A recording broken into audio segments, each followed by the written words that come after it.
The day on which prospective candidates for an election are named and nominated is called Nomination Day. This day, along with Election Day, receives a lot of media attention and coverage. Why?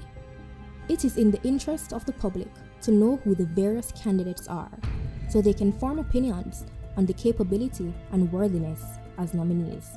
The polls that count are the polls on election. For the 2020 general election, Nomination Day was Tuesday, August 18, 2020.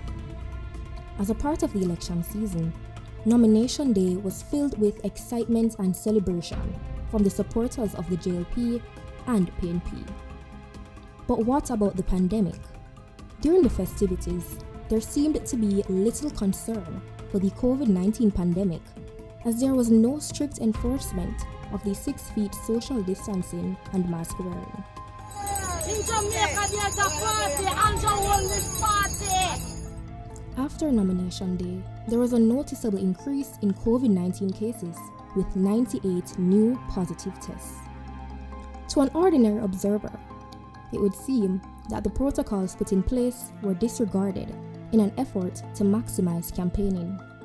Healthcare workers all across the island who cannot speak publicly and therefore cannot voice their views on that have been contacting me over the past weeks expressing their own frustration and anger with what has been happening in the hospitals. Do you think there's a danger, Mr. Prime Minister, that you and perhaps the Cabinet and the Minister of Health are not getting accurate on-the-ground information? Let me just be clear. My ears is always to the ground in this country. I don't exist in any bubble. We hear the situation in the health sector. We understand it. But we also hear the cries of the persons who have lost their jobs, business people whose businesses are going to collapse, all the other complaints in the society.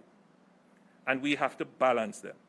This forebodes the prejudice that would be present in the Holness administration.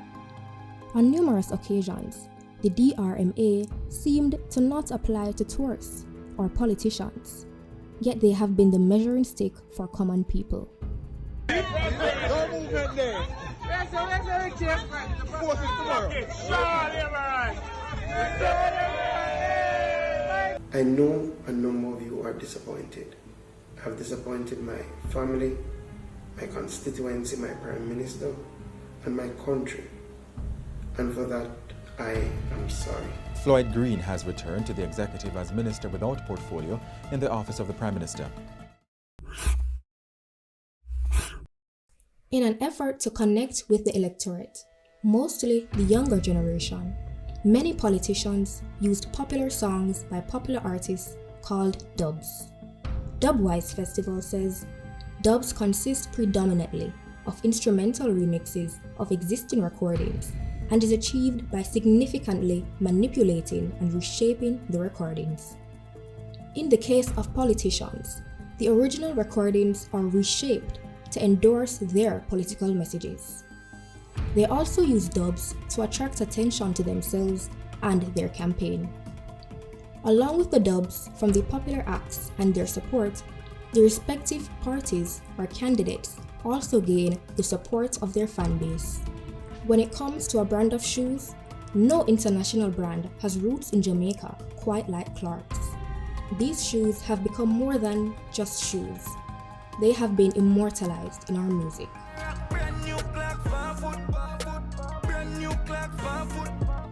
Clarks are a part of Jamaica's popular culture, and political leaders, especially members of the JLP, who ensured that voters knew that they knew too.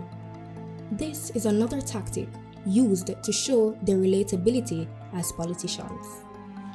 There were several noteworthy dubs that were done, such as brand new clocks for foot, Nigel got 10 of that, 8 that is. Now I feel everything Peter do. Take care of youth in the community. And you even think na sweat job finna nang the stand some MP a peasant bone a muscle with the tendon so we campaign tight like we squeeze them extra. The dubs portrayed the politicians as trendy and with the times. And as true fans of dancehall music, an integral part of Jamaican culture. Several dancehall or reggae artists made their discontent for the use of the music in politics known. These include Bounty Killer, Lila Ike, Vibes Cartel, Protege, among others. No politician can beg no dough plate from me. Looking at them face, not smile with nobody. Machine up the place, them not provide for me. That's why them can't use my voice, no not all. No. The director at the Institute of Caribbean Studies and the Reggae Studies Unit at the UWI Mona, Dr. Sanja Stanley Naya, warned politicians not to only use the artists to boost their campaign and then do away with them after the results are announced. She encouraged them to make it a serious investment, similar to crime-fighting strategies and health among others. Did they listen? When the time came, dancehall music was quickly thrown under the bus, and all the blame for crime was placed on them. And though you have the protection of the Constitution to sing about it, you also have a duty to the children who are listening to you to say, man, that is not right.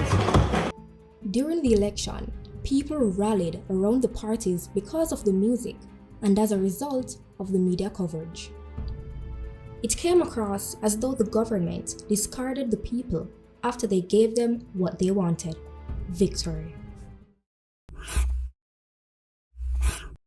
Along with the use of dubs, politicians used slang to once again show that they are no different from those they ask to vote for them. Yo, this is our boss still, you know.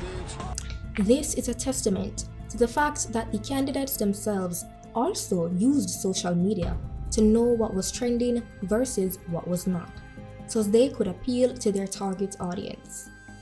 Their use of slang that would otherwise not be used by political hopefuls was well received by many, both the young and old.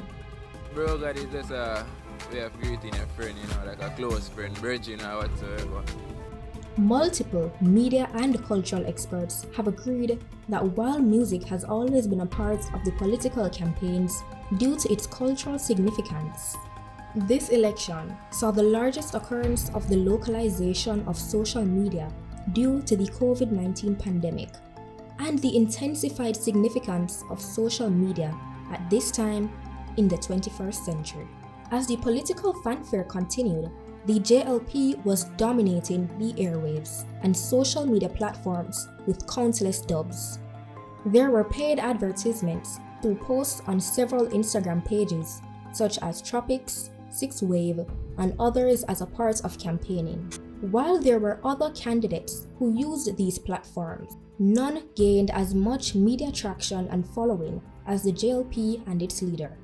Why are you taking on that bro God mantle and putting it into as a slogan now in caps and all kinds of things? Why? Well, firstly, you took on that slogan for me. The debates for the general elections took place on August 25, 27, and 29. These debates were heated and exciting.